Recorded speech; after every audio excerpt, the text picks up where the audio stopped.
ঘোষণার মুহূর্তেই স্পষ্ট হয়ে গেল আলোচিত সেই রিকশা চালক মোহাম্মদ সুজনের নাম নেই জাতীয় নাগরিক পার্টির প্রথম ধাপের প্রাথমিক প্রার্থী তালিকায়।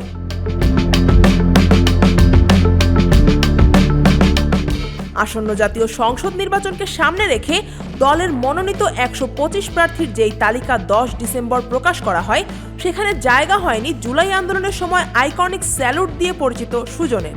ফলে ঢাকা ৮ আসনে এনসিপির হয়ে লড়াইয়ের সুযোগ পাচ্ছেন না তিনি।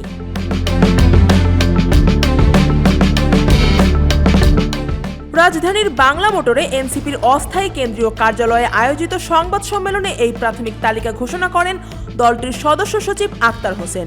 এর আগেই ২০ নভেম্বর ঢাকা ৮ আসন থেকে প্রার্থী হওয়ার উদ্দেশ্যে মনোনয়ন ফর্ম সংগ্রহ করেছিলেন রিকশা চালক মোহাম্মদ সুজন। বাংলা মোটরের এই অস্থায়ী কার্যালয় থেকেই তিনি ফর্ম সংগ্রহ করেন।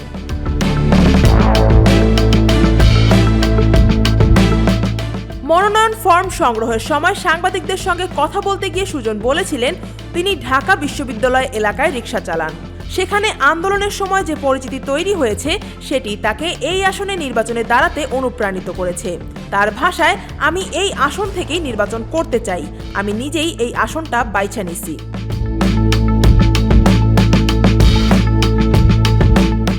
সেদিন তার হাতে মনোনয়ন ফর্ম তুলে দেন এনসিপির মুখ্য সমন্বয়ক নাসির উদ্দিন পাটোয়ারি এবং জ্যেষ্ঠ যুগ্ম সদস্য সচিব ডক্টর তাসনিম জারা।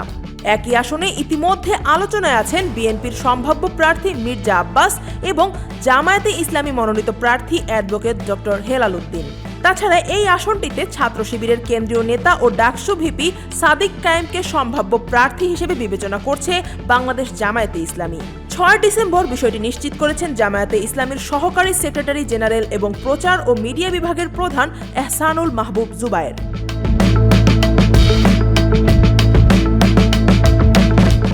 এনসিপির প্রকাশিত প্রথম তালিকায় সুজনের নাম না থাকা নতুন করে আলোচনার জন্ম দিয়েছে।